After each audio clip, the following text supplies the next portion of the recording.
Good evening, everyone.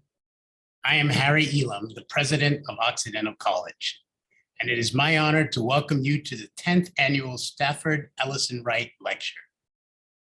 Occidental College's Stafford Ellison Wright Black Alumni Scholar in Residence program came out of a generous initiative of our Black alumni. In 1987, the Black alumni of Occidental College made a commitment to raise money for a fund named in honor of the first Black graduates of the college, Dr. Jeanette Stafford of 52, George F. Ellison of 52, and Barbara Bowman Wright of the class of 1952. The endowment enables distinguished Black scholars to spend time in residence at Occidental. We select esteemed scholars whose work on Black life and culture has made a significant contribution and whose research interests will excite and engage the entire Oxy community. The scholars give a public lecture, visit classes, hold open office hours with students, and engage with each other and other scholars in the community. They have a full schedule and really do become a part of the community during their visit. This year is particularly special because it marks the 70th anniversary of Stafford's, Ellison, and Wright's graduation from Occidental College. To date, we have had 9 extraordinary scholars in residence: Kathy Cohen, Kesey Lehman, Alondra Nelson, Dorothy Roberts, Daniel Widener, Kianga Yamata Taylor, Shonda Prescott Weinstein, and C. Riley Snorton. Last year, Keisha N. Blaine from the University of Pittsburgh was the 9th Stafford Ellison Wright resident. This list includes scholars who went on to win MacArthur Genius Grants, to serve in the White House, and to win the Carnegie Medal for excellence in nonfiction. The Stafford Wright Scholar in Residence visit is a highlight of our academic year, affording us the opportunity to acknowledge our history and celebrate our shared commitment to Black achievement at Occidental College. We will start today's program with Professor Erica Ball, who will introduce our guest speaker, Professor Justin Dunnavant. Dr. Dunnavant will then give his presentation, which will run about 30 to 40 minutes. Following the presentation, Professor Ball will join and moderate the Q&A portion of the event. Questions were solicited in advance using the RSVP form for this event, and we will use these as a starting point for their conversation. You may use the Q&A feature at any time during the event to submit additional questions. Please share your name and include your affiliation with the college, current student, alumni, parent, faculty, staff, or friend. We have a total of 90 minutes for today's session. We will get to as many questions as possible following the presentation. Erica Ball is the Mary J. Hewitt Department Chair of Black Studies at Occidental College. She is a historian who specializes in 19th and 20th century African-American history, exploring 2 overlapping ideas. 1, the ways African-Americans have placed visual, print, and other forms of cultural production in the service of the long freedom struggle. And 2, the ways African-Americans have engaged the popular memory of slavery, the abolitionist movement, and the Reconstructionist era. She is the author of 2 books, including a recent biography of Madam C.J. Walker, and has published 2 edited volumes, one of which was named the best Black history book, or one of the best Black history books of 2020. It is my pleasure to introduce Professor Erica Ball. Thank you very much for the kind introduction, President Elam. Before I introduce this year's Scholar in Residence, I have an announcement to make. As you know, today's webinar is made possible by an endowed fund created by Black alumni in recognition of the first Black graduates of Occidental College, Dr. Janet Stafford, George F. Ellison, and Barbara Bowman Wright. As President Elam has said, this year marks the 70th anniversary of their graduation from Occidental College. And to celebrate, the Black Alumni Organization has created the BAO Student Champion Award. The BAO Student Champion Award recognizes a current or former Oxy faculty or staff member who has had a significant impact on the success of Occidental's Black students. This year, the BAO will honor one Black student champion for each decade since 1952. If you would like to know more about the award or you would like to nominate someone, you will find more information in the chat. Now, with that, I would also like to thank the folks who made today's Stafford Ellison Wright Scholar in Residence keynote lecture possible. This includes Lynn Vo, who handled all of the technical arrangements for this event. Thank you very much to Lynn. And thank you also to the members of the Stafford Ellison Wright Planning Committee, Michael Amoroso and Regina Freer. And now, it is my great pleasure to introduce the 2022 Stafford Ellison Wright Scholar in Residence, Dr. Justin Dunnavant. Dr. Dunnavant is an assistant professor in the Department of Anthropology at the University of California, Los Angeles. Dr. Dunnavant earned his BA in History and Anthropology from Howard University and an MA and PhD in Anthropology from the University of Florida. Dr. Dunnavant specializes in the historical archaeology of Africa and the African diaspora, the Atlantic and Indian Ocean slave trade, and maritime archaeology.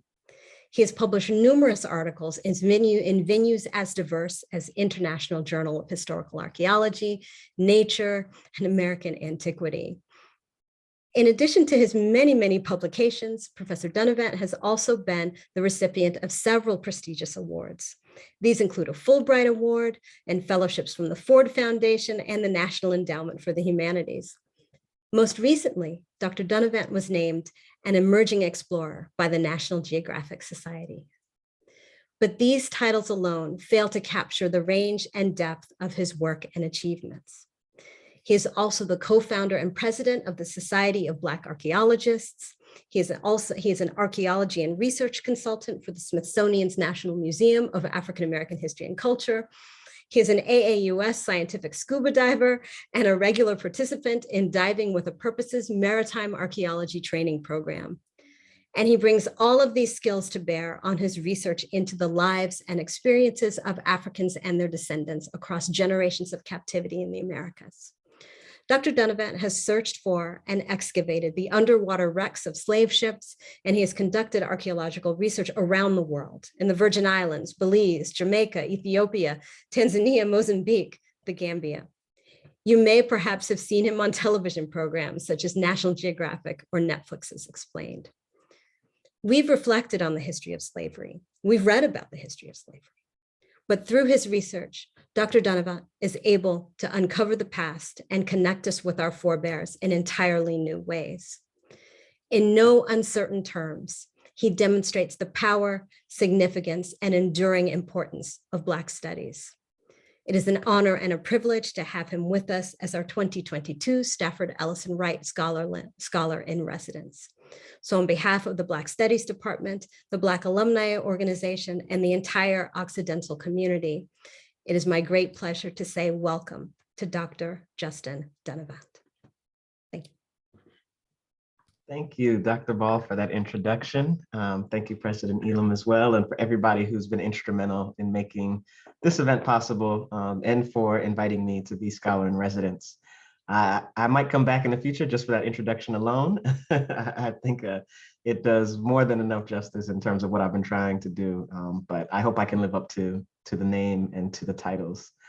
As mentioned earlier, I am a professor at UCLA at the moment, engaged in a number of different activities, and I hope to speak to you all today about some of the work I've been doing specifically around this topic of marronage and the experiences of marronage, and more importantly, trying to take a deeper hold into this understanding of how we can explore the Black experience during the era of slavery, but looking at the experiences of free and self-liberated individuals. So without further ado, I'm going to kick into a PowerPoint presentation, talk a little bit about the archaeological work that we've been doing, as well as some of the spatial analysis work that we've been doing, and really show how this is an interdisciplinary project that we're trying to bring forward to recover African history in the Americas. And with that said, I'm going to share screen. Share. Slideshow, play from start. All right. Perfect. So the title of my talk is In Search of Maroon Geographies, Archaeologies of African Fugitivity in the Virgin Islands. And before I begin, I just wanted to put a short plug in here, a shameless plug for different avenues that we're currently in right now. If any of you subscribe to National Geographic, some of our research will be featured in next month's issue. You should be able to pick that up in stores as early as the end of this week. We've been featured specifically around our work mapping and identifying slave shipwrecks, which I won't be talking about today, but happy to discuss more in Q&A. National Geographic also has a podcast, Into the Depths, narrated and directed by Tara Roberts. So you can listen to some of those episodes and learn a little bit more about the work that's being done all over the world to map slave shipwrecks. I helped to co-develop a podcast for Sapiens, which is about anthropology and archaeology, and we're specifically highlighting the stories of Black and Indigenous archaeologists over this next month. And you'll be able to hear some fascinating stories, most recently about the search for Indigenous and Black burial grounds that has been ongoing both in the US and in Canada in the latest episode, which just aired today. And then for any of you who have Discovery Plus or the Science Channel, there's a series on the Underground Railroad, which is being released one episode a week.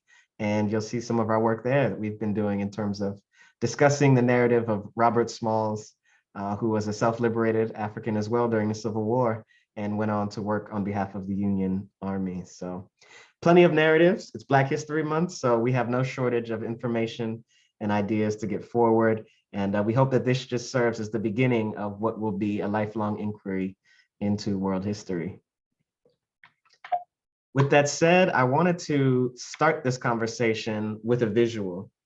Many individuals have talked about this idea of the transatlantic slave trade and how many statistical data and visuals tend to reify often the inhumanity that is and that was persistent during the transatlantic slave trade.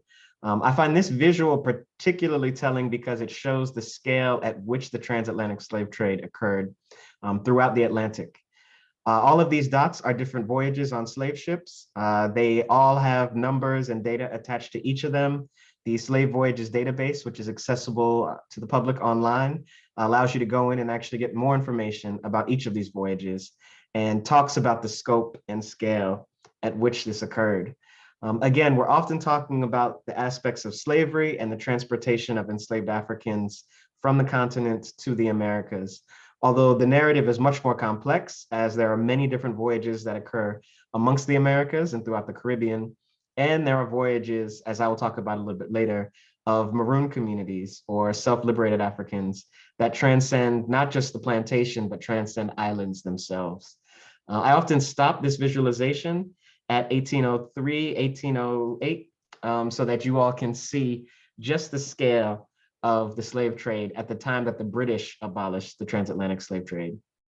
And I reiterate that it was the British, although there were a number of different colonies and colonial powers that were continuing the importation and transport of enslaved Africans at this time. And it continued to actually grow throughout the Caribbean and Brazil as well. So all of these are important factors for us to keep in mind as we begin to explore the Black experience throughout and beyond 1808. Now, for a little bit of structure, I'm going to talk a little bit about the archaeological work that we do. I realize very few people actually encounter archaeologists and even fewer encounter Black archaeologists. So I'm going to give you a little insight into the work that we do. I'm going to talk about this larger project, this intellectual project of reclaiming Black geographies, as well as mapping maroon geographies. And then I'm going to flip it to the ocean so that we can begin to see what that looks like outside of landlocked paradigms as we move into maritime spaces. And I'll talk a little bit about this concept of Black metamorphosis, about what it is that happens to individuals as they move from one home base to another and recreate life in the Americas. And then finally, I'll talk about this concept of restoring Black geographies in the literal sense, and we can dive a little bit deeper into that. All right, first is our work at the Estate Little Princess Field School. So the Estate Little Princess was an 18th century Danish plantation located in what is now known as St. Croix and what is traditionally known as II. It was here that myself, my colleague, Dr. Ayana Flewellen, and a number of our collaborators set up a terrestrial archaeological field school program. The program was initially set up as a youth training program, taking students from what was then the Boys and Girls Club, now the Caribbean Center for Boys and Girls on island, and introducing them to a week of archaeology and history. We realized again that very few of us get exposure to archaeology, and the young ages are really the ages we have to capture their excitement so that they can begin to think of this as career opportunities or research opportunities as they get older and go on to their own careers. We set up the youth training program with our partners at the Caribbean Center for Boys and Girls, organization called Archaeology in the Community, and our collaborators at Junior Scientists in the Sea, the University of the Virgin Islands, particularly the VICCC, the Virgin Islands Caribbean Cultural Center, CHAMP, the Crucian Heritage and Nature Tourism Organization, National Park Service, Diving with a Purpose, and then the Smithsonian Slave Wrecks Project provided seed funding for the programming. This was a very different type of archaeological project because whereas most projects are set up with one principal investigator and a research question, we actually set ours up first and foremost as a training program, developing the research questions later, which I'll talk a bit about. And we had a team of 5 principal investigators. So at this time, myself and Dr. Ayana Flewellen, who initially developed this project, were graduate students working on our own dissertations. I do not recommend that you all try to take on a new research project while you're trying to finish your dissertation research, but it has proven fruitful and definitely was worth the effort. During the course of this project, we decided to assemble what we call the A-team because of our unique abilities to draw and bring together our varying expertise. From that, we also developed separate research questions based around the same archaeological site. So Dr. Ayana Flewellen, who is at UC Riverside at the moment, has a specialty in dress and adornment practices and studies dress and adornment from slavery into freedom through archaeology, analyzing beads, buttons, and various accoutrements. Dr. Alicia Odewale is a professor at the University of Tulsa. She's looking into research in rural versus urban enslavement on the island of St. Croix. Dr. Bill White, is currently at UC Berkeley. He's interested in contemporary conversations around memory and heritage, particularly between Denmark and the Virgin Islands as a Danish colony or former Danish colony. And then Dr. Alex Jones is co-founder or the original founder of Archaeology in the Community and has been instrumental in setting up our youth training program and has even gone a step further to actually study the efficacy of the youth training program so that we can better understand how it is that youth can get engaged and retain the information in which they're learning. And then myself, Justin Dunnavant, of course, I am here. And my research interests mainly for this site have been ecological, studying the environmental and ecological impacts of the transatlantic slave trade. I won't talk too much about that in this talk, although I'm happy to discuss it more in Q&A. And I'm covering everything from shoreline erosion to deforestation to coral mining off the shores and contaminants in the soils as we begin to understand what it is that the environmental impacts of the transatlantic slave trade are so that we can better inform discussions around reparations and repair and expand our conversations beyond just the human impact of slavery, but also a fuller ecological environmental impact as well. And I have to give a shout out to Dr. Liz Ibarola. Liz was actually a graduate student at the time at University of Florida when we started the program, and she came out and volunteered on our first field school. She's now a professor of archaeology at UT Austin. All right, so just to go in very briefly on our youth training program. Again, we set up this youth training program that's week-long for the youth on the island. Most of them are middle school, high school age youth. And it really has developed from curriculum developed by Dr. Alex Jones. They get 2 days of archaeological training in the field with us. They get a background day in history on Virgin Islands history and history of the slave trade. And then they get a day of actually analyzing artifacts with us and looking through the belongings, recording them, understanding how to identify different markers so that they can use that to then inform conversations around history and heritage. And then we spend a day and we talk to them about career opportunities and research opportunities if they're interested in pursuing it further. We started this project in 2017, minus 1 or 2 years of COVID. We have managed to keep it going every summer, and it's proven so successful that we've actually expanded it to a PhD program, or I'm sorry, undergraduate student program, where we're trying to get students into PhD programs in the UC system. So the University of California kicked in additional resources. Our colleague, Dr. Cameron Monroe, stepped in as well to provide additional archaeological training opportunity. And we've been able to pull in undergraduate students from historically Black colleges all over the US, including Howard University, Morgan State, Spelman, and a number of other institutions that I won't mention because I'm sure I'm going to leave one out and don't want to do anybody any injustice. As a Howard alum, I love all my HBCUs.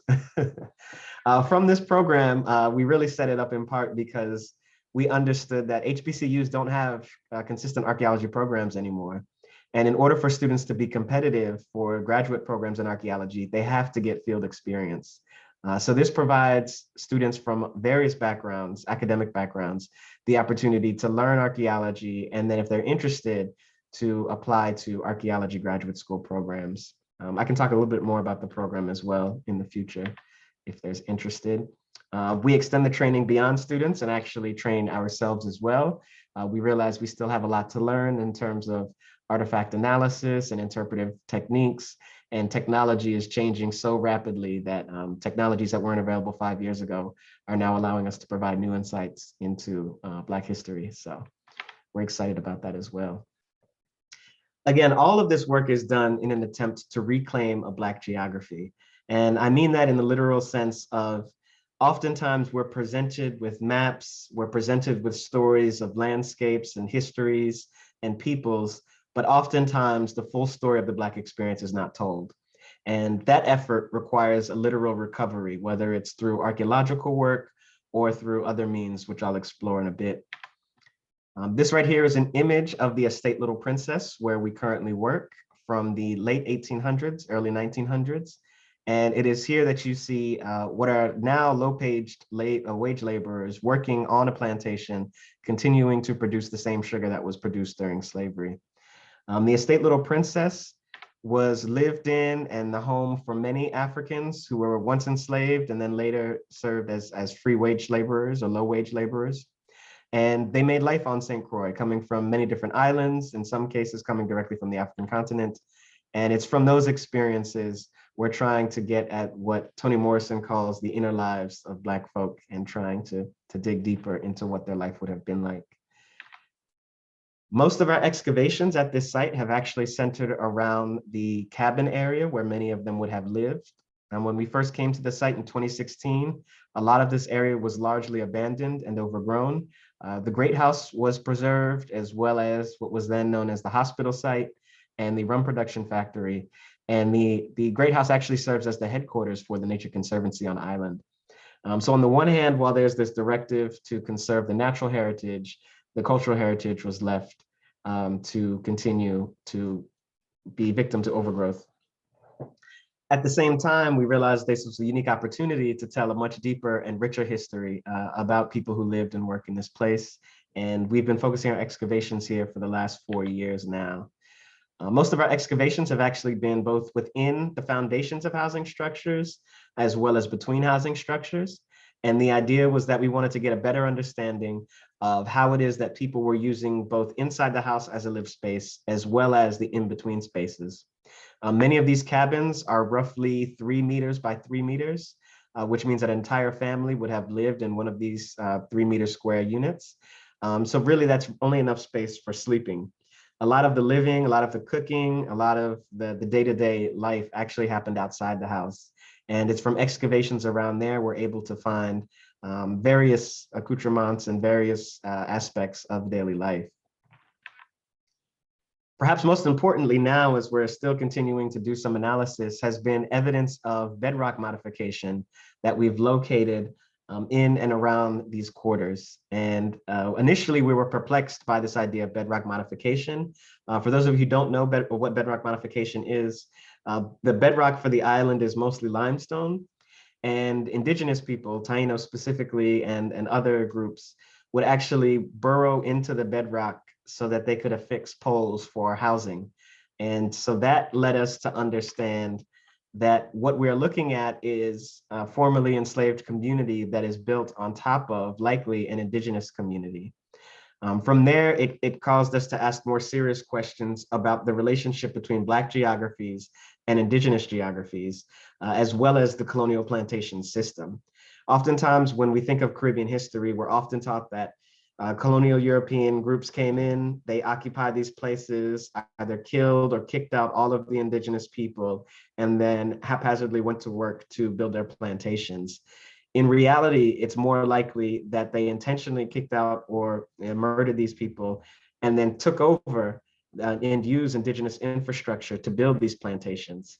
A lot of the larger settlements that are on this island are located close to fresh water, as well as close to the shore or access to the shore, which is prime location for plantation agriculture and for trade and commerce to occur. So there's this intentional aspect of coloniality that we need to explore further, and that I hope that we can begin to explore more in depth. We did some preliminary excavations of the bedrock post-hole modifications themselves. And while we don't find what we call historical artifacts on top of the soil, we do find historical artifacts like smoking pipes and other fragments within these post holes. And that leads us to believe that enslaved Africans were reusing these post-hole bedrock modifications as well. These could have been used to either build separate freestanding structures, or it could have been used to affix additions onto these houses. Either way, again, it gets us thinking about the relationship and the use or reuse of Indigenous and Black geographies throughout time. This whole narrative is sort of triptych in the sense that all of these elements are interrelated. We've got the relationship of enslaved Africans who are treated as property. We've got the commodification of land, which in the case of St. Croix has literally been carved up by the Danes into neat rectangular blocks, according to a new unit of measurement that they created called the Danish acre. And each parcel was sold off and given a value based off its ability to produce either sugar or mostly cotton, which were the two prevalent commodities on the island. During that process, deforestation was rampant, and actually coral mining was rampant as well. So the destruction of the environment not only occurred on land, but actually occurred into the water as well. And I think that's important for us to consider as we think about Black geographies, because we're not talking about landlocked paradigms, but also talking about a relationship that happens and occurs on the water as well.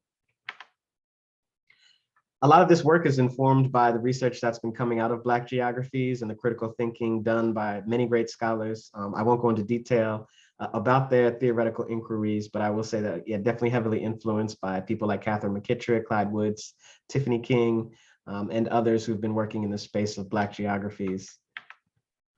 And then there's a handful of other theoreticians that have continued to push these ideas further, particularly when we're talking about this idea of commodification of individuals in relationship to commodification of the land. And moreover, in thinking about what repair or restoration looks like. And these are some key thinkers that I'm trying to pull from and draw inspiration from as well. All right, so what does it look like to practically do this work? One element of this is actually trying to physically locate maroons on the geographies and in the context in which they exist. None of these colonial maps actually do justice to how it is that people of African descent lived and moved on these landscapes. And so part of the work we're trying to do now is piece together various archives to retell that story and animate that story. We know for a fact that maroons and resistance are as embedded in Caribbean culture as anything else.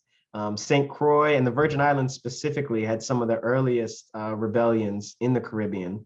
Many of us know about the Haitian Revolution. Few of us are aware of the 1848 rebellion, which led to the abolition of slavery on St. Croix. That makes it the second successful rebellion leading to abolition. It's not as well known in part because it led to the abolition of slavery and it didn't lead to the total expulsion of the Danes, but it's still significant nonetheless. 30 years later, there would be another revolt that occurred post-emancipation, but was also a powerful labor movement as well. Again, just to highlight, I recognize that there's not very many archaeologists in the room, so there has been a number of archaeologists working on these critical questions of trying to locate maroon communities. The work has been difficult, in part because Maroon communities are often set up in places that are either very remote and difficult to access, or are difficult for a number of health reasons. Sometimes there are poisonous snakes, all kinds of different dangers you have to worry about that could inhibit access. And then the ephemeral nature of these Maroon settlements as well has been difficult to make them recognizable.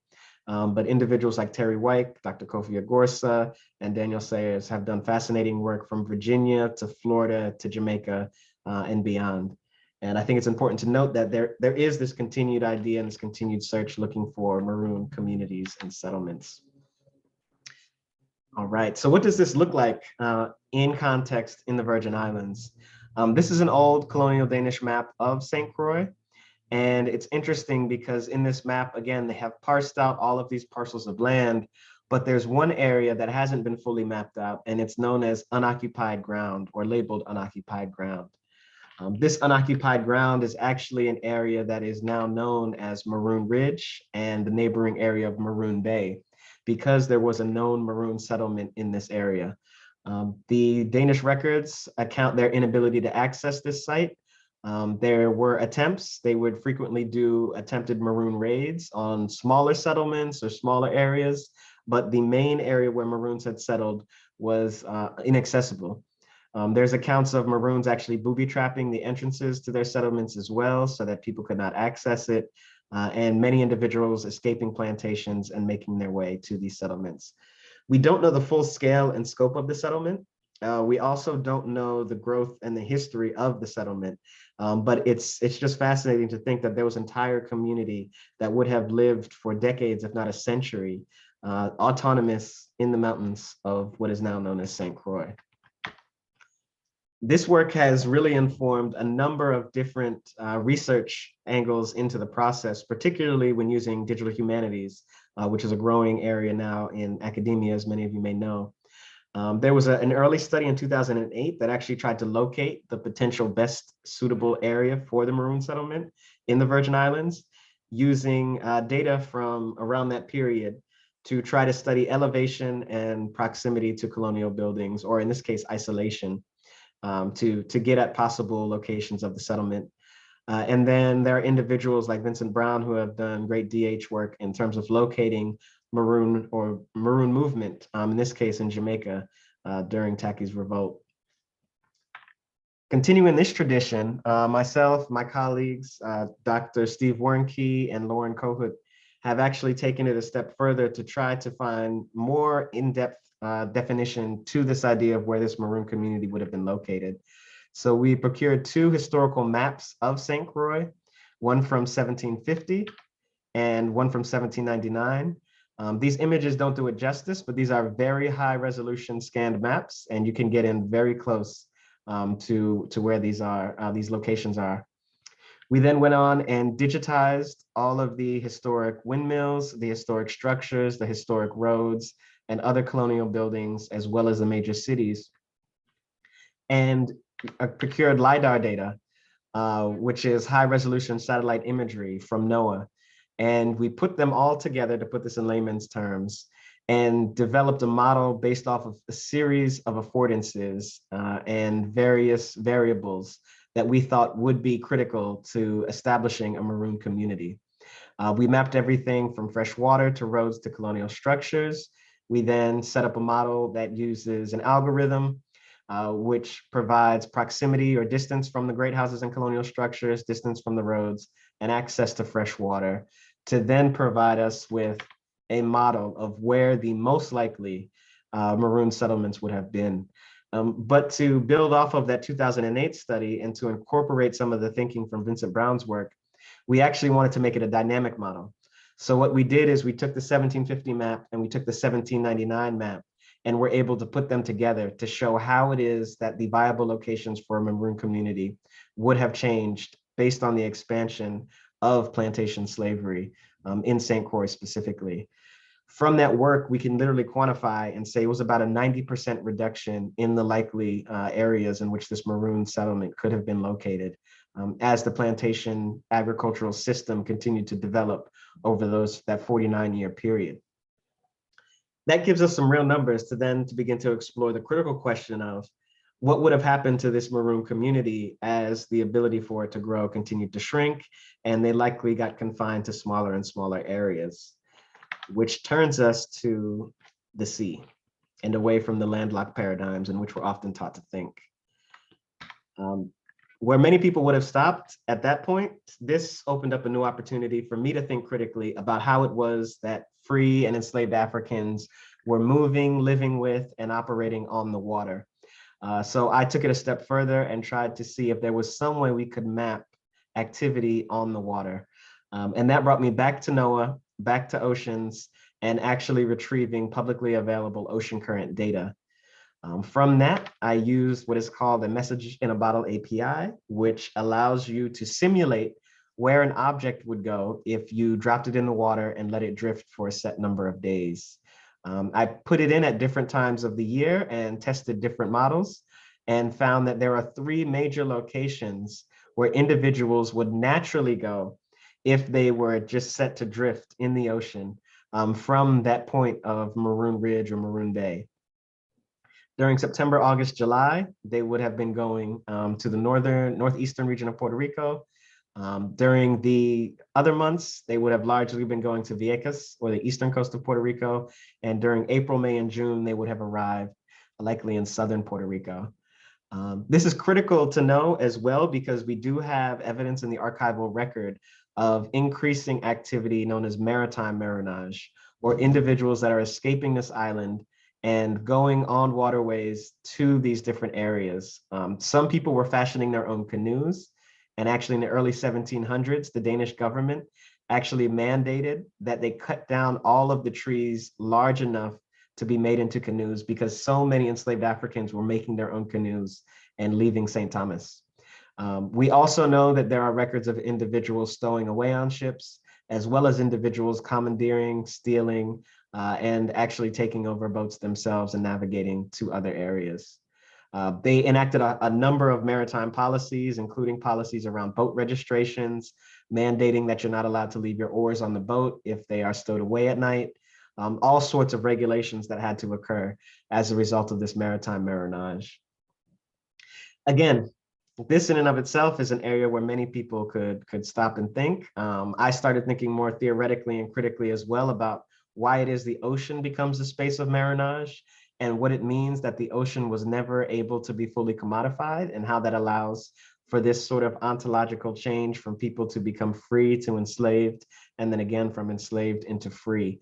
But more importantly, I wanted to go deeper and to try to track these communities beyond these maritime coasts. And that has led me to the coast of northern Puerto Rico. When you study Puerto Rican history, you'll hear about stories of San Juan, and actually many formerly enslaved Africans were responsible for building much of the infrastructure of San Juan. That's due in part because the Spanish didn't really have colonies in Africa to pull enslaved Africans from, so they often encouraged runaways to escape and to go to their colonies.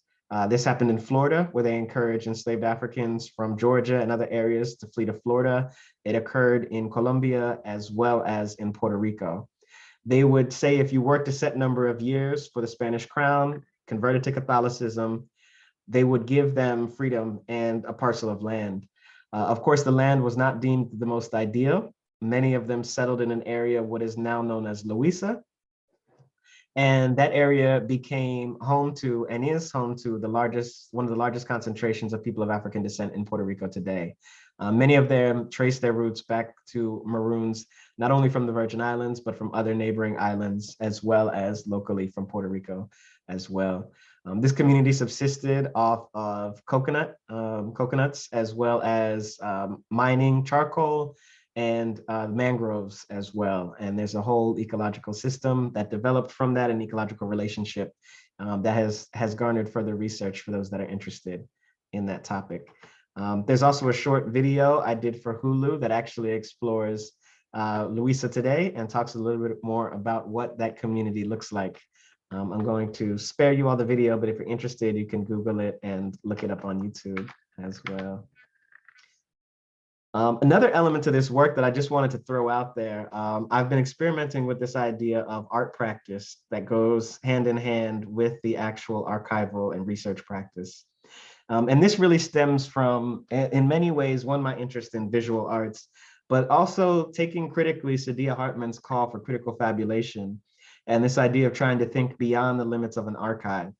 In writing this paper on maritime marronage, I realized there were certain questions that I just couldn't ask from the archival records because they weren't present.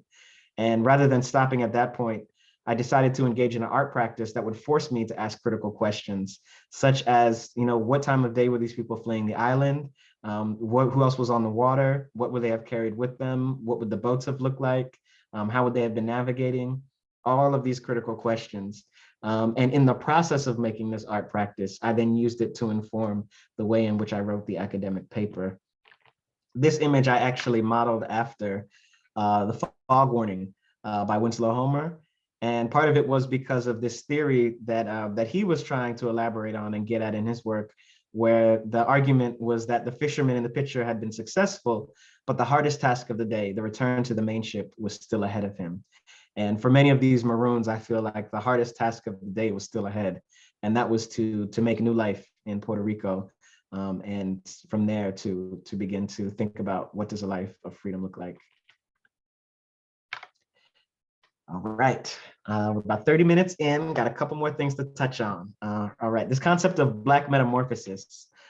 Critically thinking, I wanted to explore this idea of what it means to make life in a new space. And this is something that, that a number of individuals have spoken on, and Sylvia Winter specifically has touched on in her text with this same name. It's available in various forms at the Schomburg Center. I recommend anybody who's at the Schomburg check it out. It's about 800 pages. It is very long, and hopefully will be compiled and published in the next year or so. And it could be more readily accessible to individuals. But Sylvia Winter takes on this critical question of what it means to transplant yourself, as many enslaved Africans are taken from Africa and forced to remake life in the Americas. And that got me thinking critically more about ecologies of freedom and geographies of freedom and what that could mean.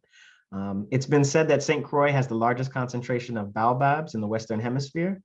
And there are many oral histories in the Virgin Islands associated with these baobab trees.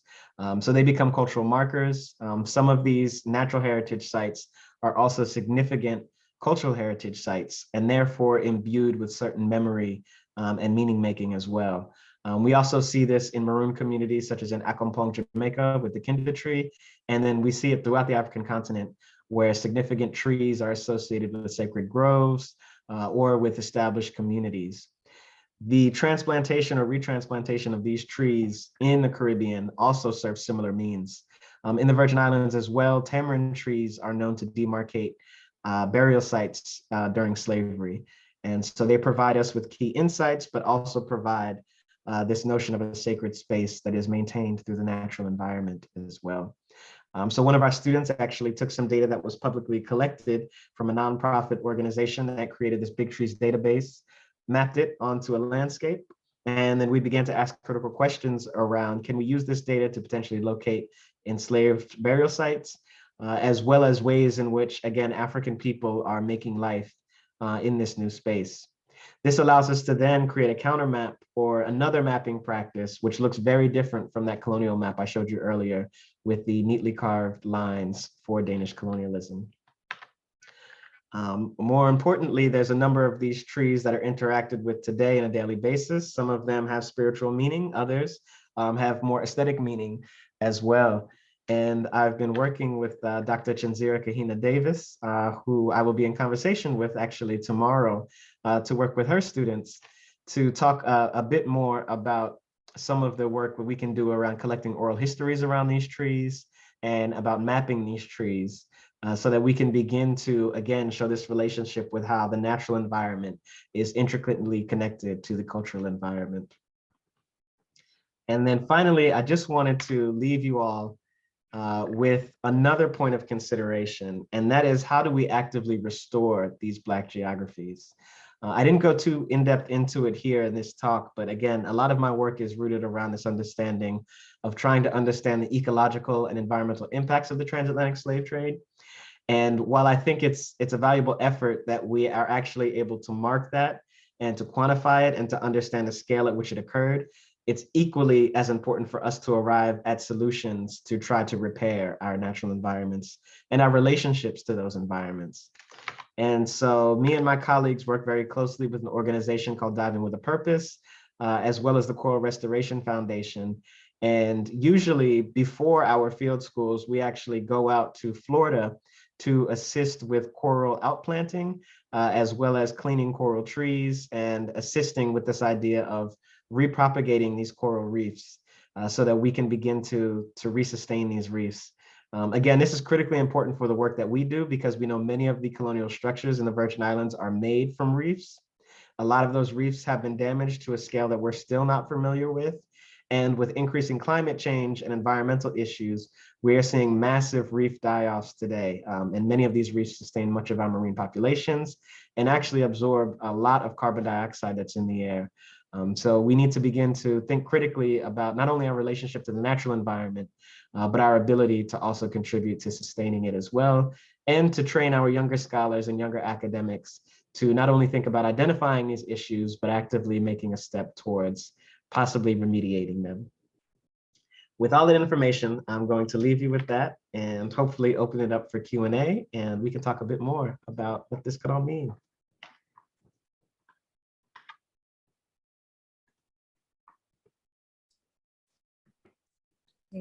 Thank you very much, Professor Dunnavant. This was fantastic. I know that if we were in person, you'd hear a rousing round of applause. Thank you.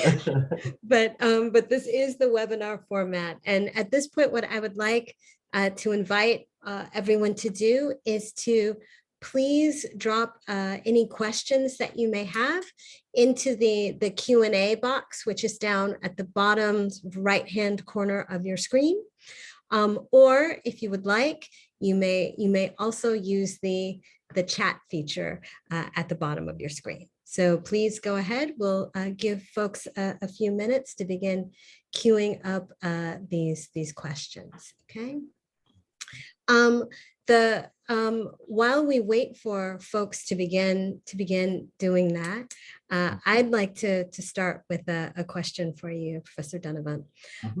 And that is about this. We have these ideas about the sea, right? And Black life and Black death, right? The ocean has served as this space where folks have transitioned into a new state, right? So often we focus on death, right? But you've flipped it a bit, and you're asking us to think about the sea, about the ocean as a pathway to a new kind of life. Right? I wondered if you might speak a bit more about that, how you conceptualize this, where you see yourself in intersecting with the work of other scholars. Yeah, definitely. Thank you for that question, first and foremost. I think it in part plays off of this larger conversation that we'll talk about tomorrow, where we'll talk about the trajectory of Africana studies and Caribbean studies. I think we're at a point where conversations around death were critically important at a certain time. And now that those have been fleshed out to a certain degree, we can begin to flip it and think about aspects of life and meaning making and what life means. As a scuba diver, and I see my my dive instructor is on this webinar as well, Mr. Jay Hagler, it really opened my eyes to how much life actually exists under the ocean. And I think for many of us that read these archives and constantly read death, we are often not able to see or become ambivalent to this idea that there is so much life that exists. So from that, we started asking these critical questions around life and what does it mean to sustain life? This also became critically important in studying slave shipwrecks, because again, we're confronted with this idea that every time we encounter ourselves in the ocean, it's either through this false narrative that Black people can't swim, or this idea that we're going to drown, or that it's associated with death and slavery. So just flipping it on its head and thinking critically about it, opens us up to a wide range of discussions. What we've been trying to do as well, and I've been thinking critically with my intellectual partner, Dr. Ayanna Llewellyn, about what would it mean to create memorials in these spaces? What would it mean to create a practice of recognizing and identifying that sort of life that can occur underwater? And then how can we begin to draw those stories out to explore them further, to actually get Black people today in the water as a reparative practice? And so some of the things we're thinking about are, for example, thinking about coral restoration as a sort of memorial garden underwater, and what that could look like. What does it look like to create monuments underwater that could be explored by individuals to commemorate great people that have lived today or experiences underwater? And again, this is National Association of Black Scuba Divers actually installed a memorial to the Henrietta Marie in the 1990s. So oftentimes, you know, what we think academically, a lot of times people in the community have been doing this work even before we get there. And really my work now is just trying to draw out more of those stories so that we can begin to add life to that narrative of the ocean, recognizing that there's so much history that occurs on the ocean, as Kevin Dawson reminds us in his work. And then as Dr. Ayanna Llewellyn and I are thinking now is, what does it mean to not only chart Black history on top of the water, but chart it underwater as well? And I think this is something that Elizabeth Delaray, my colleague here at UCLA, has talked a bit about with critical ocean studies as well. But we're thinking, what does it mean as Black people actually engage in experiences literally at different depths under the water in some of these different pelagic zones? And to me, that's exciting to think about the potential and what that could all mean. Yeah, it's fascinating. It's like all of these layers are suddenly revealed to us. There's so much to explore. It's really very exciting. We had a chance to see what the restoration of coral reefs looks like. Can you speak a little bit about what the other types of monuments might look like for a ship, for example, the slave ship? Like, what does that look like? Is it a plaque? Is it something else? Yeah, you know, this is a critical question. And Tara Roberts and some of my colleagues at the Smithsonian have been thinking about this critically as well, because all of the things that come along with monumentality, monuments, of course, have been a hot topic over the last 2 years now, and whether or not we need to build more of them or need to get rid of them or think about them differently. So we do have Henrietta Marie has a plaque, which was placed down there by the National Association of Black Scuba Divers. But we realize there's a number of challenges associated with that. Accessibility is a big issue. If you're not a diver and you don't have access to the boat, you can't actually experience it. So we've been thinking about and talking about potential virtual experiences underwater so that maybe divers can go underwater and non-divers can experience it virtually. We've been talking about this idea of coral gardens to think about of literally fostering and creating life in memory of a space that was normally demarcated as a site of death. And then thinking about actually placing monuments underwater where the natural environment is intended to take it over and create these artificial reefs that can sustain fish life and marine life. And I know many people have seen that sort of underwater monument off the coast of Grenada with individuals holding hands. That's often attributed to the slave trade, but the artist has said it has no connection to. But that idea has got us thinking critically about what it could look like. So yeah, we're thinking about all these aspects of monumentality. Oh, it's fantastic, fantastic. Yeah, thank you. All right, I'm gonna adjust my glasses here and I'm gonna look closely here at the Q&A. And I see a question here about the ecological impact of the slave trade. Some folks asking about what was the ecological impact of the trade. Okay, the full scale of it is still not known. We do know that during the transatlantic slave trade, there was a massive increase in ship production, which required massive amounts of hardwoods. And a lot of old growth forests in Georgia and South Carolina were clear cut to build these ships that would then go up as far as Boston and Maine towards that shipping industry to build these boats. The keels and certain elements of these ships require very specific types of trees, and they require them to be grown in a very specific way. So some of those woods became very expensive and very valuable. In addition to the clear cutting of wood for shipbuilding, there was a clear cutting of forests for plantation agriculture itself. Of course, if you're going to plant sugar or you're going to plant cotton, the first thing you need is a clear landscape that which you could put out these crops. And so a lot of woods were stripped in the first 20 years of colonial occupation. It actually became an issue for the Danish government, where they actually outlawed what they essentially were equating to flipping land, where speculators would come in, buy land, clear it of all the wood, sell the wood off, and then flip it and never build a plantation. And the Danish government didn't like this because they were meant to tax the crop.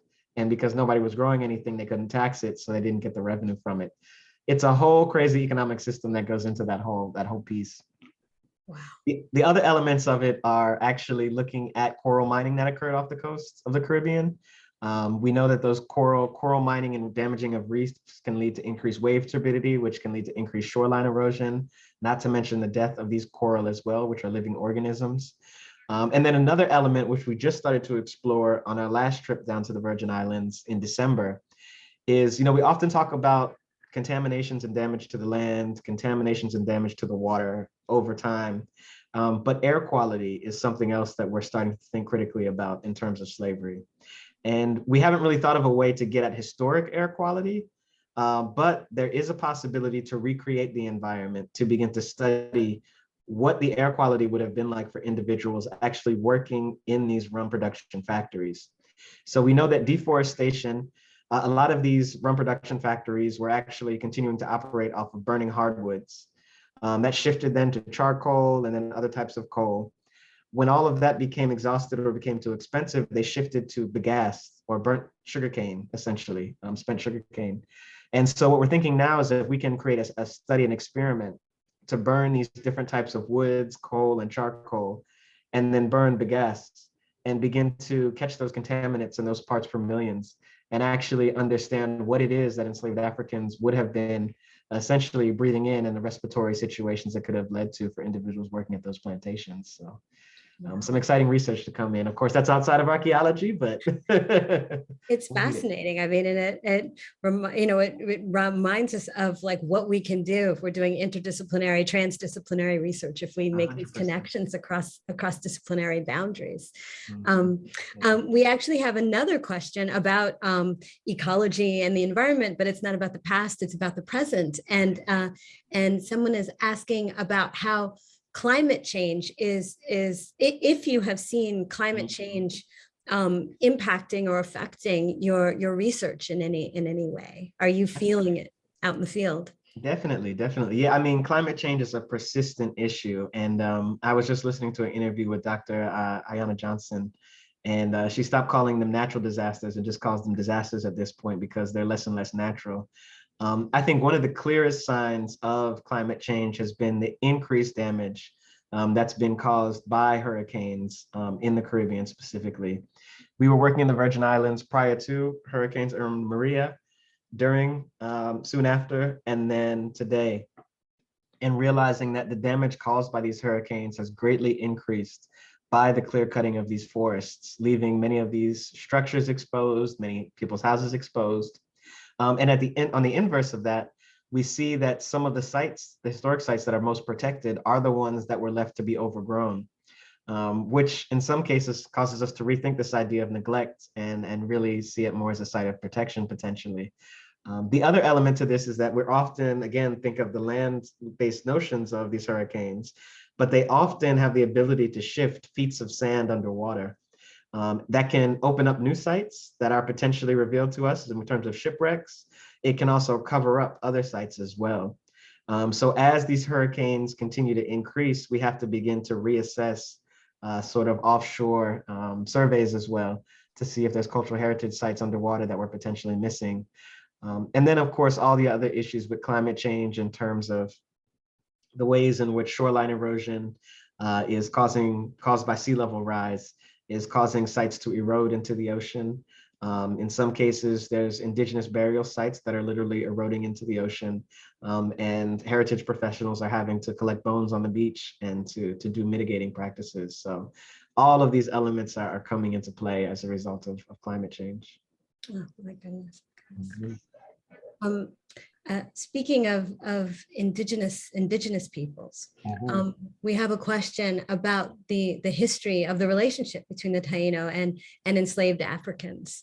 Can you speak a little bit more about what that relationship might have been like, what you see it as like, and also a follow-up to that, does that have any implications for contemporary debates about reparations? Yeah, that's a great question. Yeah, this often relies us to fall back on strategies like critical fabulation and other areas. Most of the records and the general narrative, again, purports this narrative that Europeans came in, Native Americans magically died out or disappeared within the first year or two. And then it was a denuded environment that was placed on top of that. What we're trying to think through now is actually, what is that relationship? We do know that people were traveling back and forth between islands fairly frequently prior to European colonization. Many of these individuals were actively flowing through the ways that the ocean currents migrated from. There's been archaeologists who've studied some of these inter-island trade networks through pottery specifically. And interestingly enough, we're starting to think about actually tracing African diaspora trade networks through pottery as well, because of pottery production that occurs on St. Kitts and Nevis that ends up in places like St. Croix even today. So all of those things are sort of coming together. But there is likely this sort of dual reliance on the same trade networks and the same ocean currents that indigenous people were using are then being used by Africans as well. There's a possibility that some of the canoe making practices are actually blending of practices that come off the coast of West Africa, as well as practices that happen in the Caribbean with indigenous peoples as well. All of these elements we have to think through critically. I know recently there's been some genetic work that's been done in Puerto Rico, specifically, or Boricua, in Boricain. And in Boricain, there's this discussion that they've actually located DNA that ties people directly back to Taino ancestors on the island. And so there's this possibility that Taino populations still exist today. And when you talk to people on many of these islands, they'll tell you, I have Taino heritage, or we know of our Taino heritage. And it's not a sort of shocking statement to hear from people. And again, the same could probably be said of Arawak and Carib on other islands as well.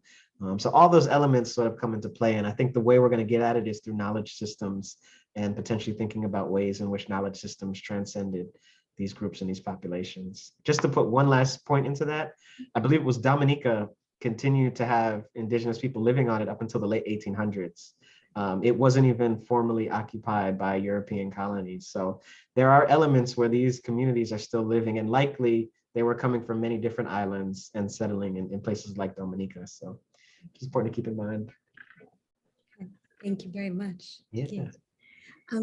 We have another question here about your work with young people, your work with the youth. What lessons have you learned by working with young folks? And what advice would you give to others who want to pursue that kind of work and create community-based partnerships such as the ones you've created? Oh man, okay, yeah, that's a good one. I would say, young people, they say young people are the future, and it's certainly the case, and that's true. I tell people all the time, my job is to become irrelevant.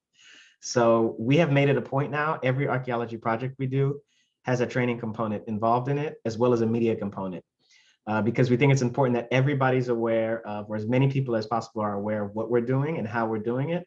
And we feel like we need to constantly be training individuals to take over, so that when we leave or if something happens, they can begin to take this a step further, either in that location or somewhere else. The idea of training young people immediately opened up so many doors in the Virgin Islands. I think, oftentimes we don't fully understand the scale and scope of what it means to actually work with youth and our ability to work with youth, even though, we might have our own sort of imposter syndrome about what we know and what we don't know. But the moment you talk about working with kids, people open their doors, no matter what part of town you're in, no matter what community you're in. And the idea that we can actually even help one or two youth, to me, is it's a big game changer. Our colleagues at Junior Scientists in the Sea were instrumental in training a lot of these youth how to scuba dive. And there was a news story that came out now about 3 years ago, where one of the youth was diving off of Frederiksted Pier and his friend was actually drowning. His other friend was recording, not knowing what was going on. And he realized his friend was drowning, jumped in the water, put him on his back and swam him to shore. And he said it was his scuba diving, rescue diving training that is what allowed him to actually know what to do in that case of his friend drowning. And so it's these little things that we don't think necessarily have ripples and ramifications can literally lead to saving somebody's life in the future. So I think it's important that we constantly think of how youth are impacted and can be involved in all the work that we do, no matter how we work. Thank you so much. That's Yeah. fantastic. Let's see, we have another one here about critical fabulation. Folks in the audience would like you to speak a little bit more about that concept, about that methodology, and to tell us a bit about what it brings to your work. And how has it been received? Another component there, how has it been received in your field? Yeah, definitely. So I feel like I'll never do it justice. Sadia Hartman is the one that coined the term critical fabulation. I recommend, if you're interested in learning more about it, definitely read Venus in Two Acts, and then read the Dead Book Revisited soon after that, which elaborates on that a bit. And then her latest book, Wayward Lives, as well, is also a good source to look at critical fabulation. But just to give the general premise, it's this idea that the records we have to explore Black history, particularly during slavery, often reproduce this concept of death. And if we're going to change that narrative or to try to add context to individuals whose names just appear ephemerally and give more depth to them, we have to begin to think critically about what that life could have looked like or would have looked like.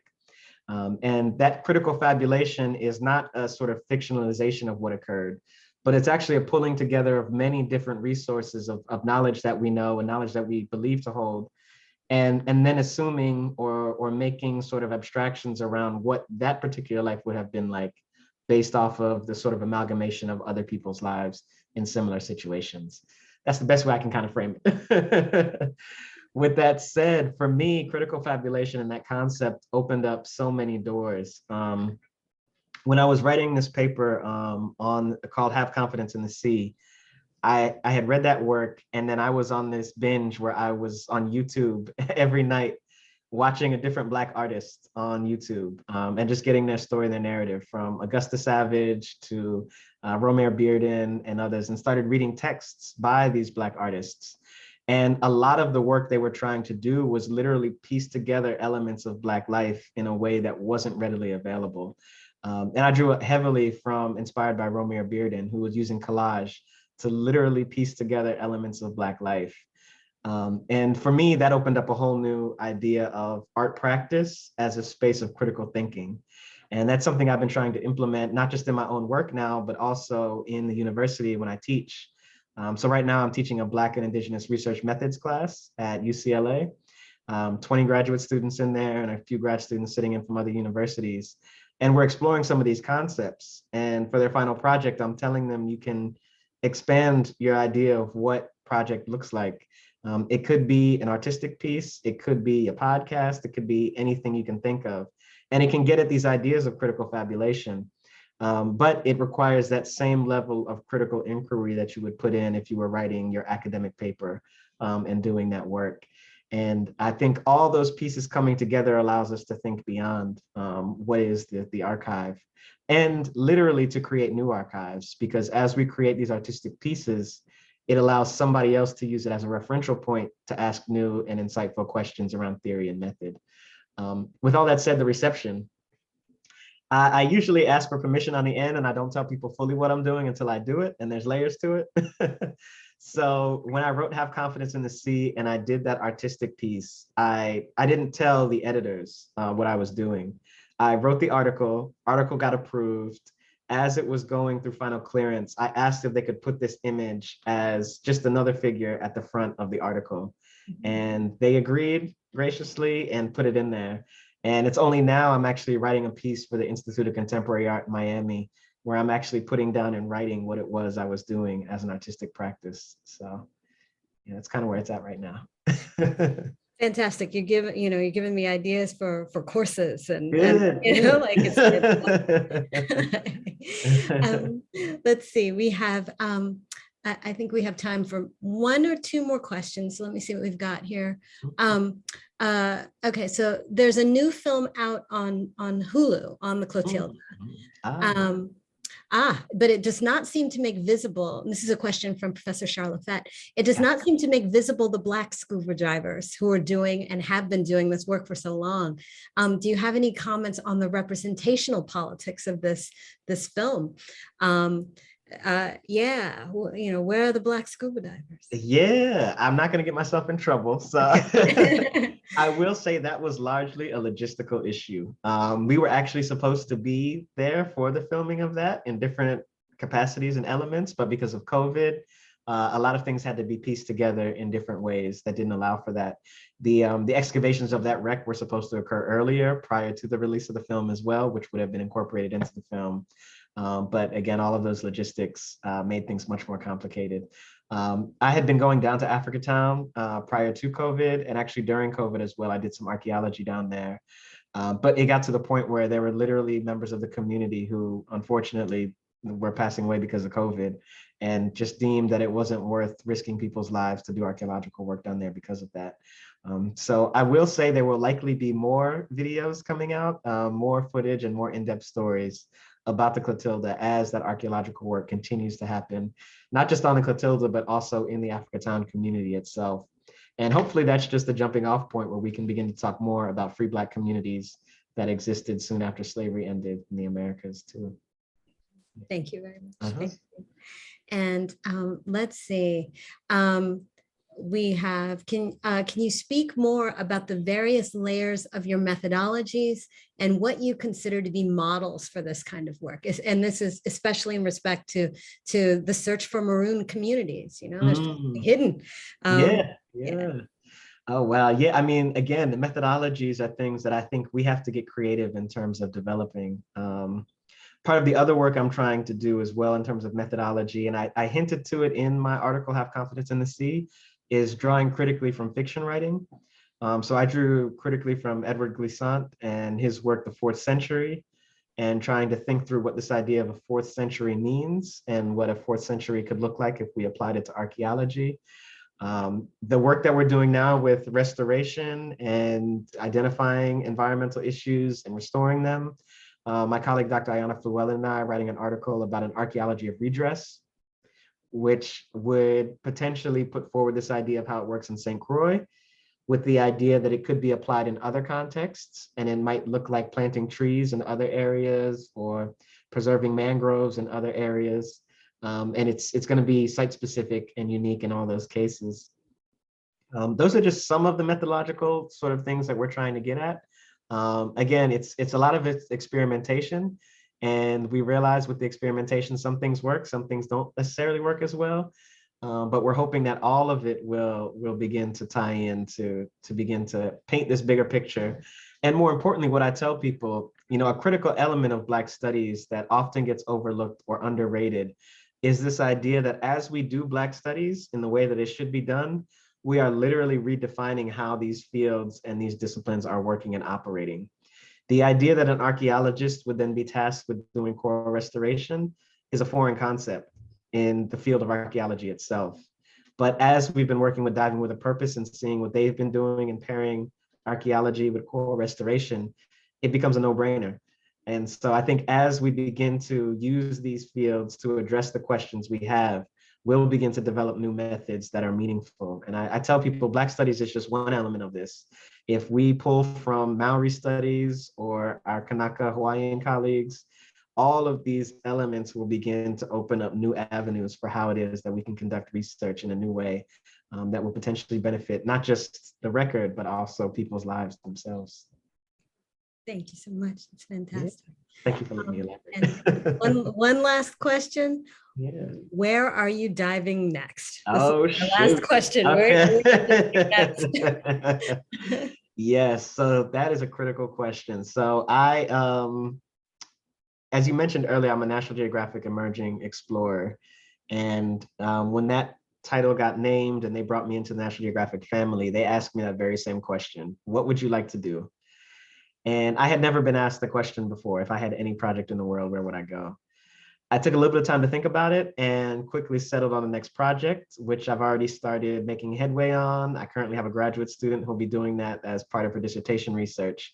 But the next foray is actually looking for Marcus Garvey's Black Star Line ships. And that's the goal. We believe it's critically important now to bring back that memory of the UNIA and of Marcus Garvey. It's literally been 100 years since the Black Star Line shipping company collapse occurred and Marcus Garvey was deported. Marcus Garvey's son, Dr. Julius Garvey, is currently on a campaign this month to get Marcus Garvey posthumously exonerated.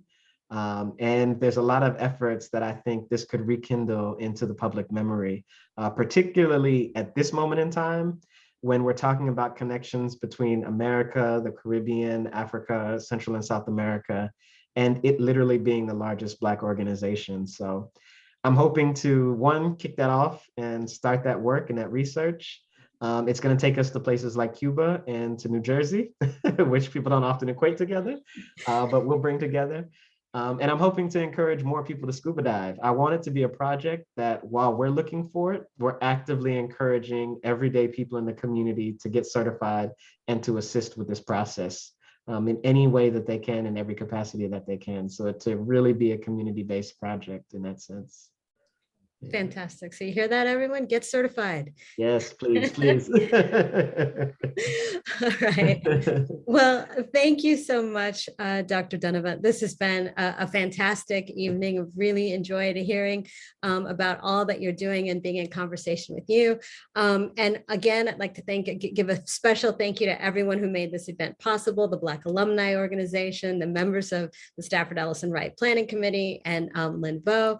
And please, please, please join us tomorrow night at 5 p.m. Pacific time to continue the conversation. So all of those questions that we didn't get to today, you can ask them tomorrow night at 5 p.m. Tomorrow, Dr. Dunnavant will be joined by Dr. Chinzira Davis Kahina, the founding director of the Virgin Islands and Caribbean Cultural Center in the College of Liberal Arts and Social Sciences at the University of the Virgin Islands. And they will continue the conversation while they discuss new approaches to Caribbean heritage. Thank you so much, Professor Dunnavant. Thank you. Good night, everyone. Good night.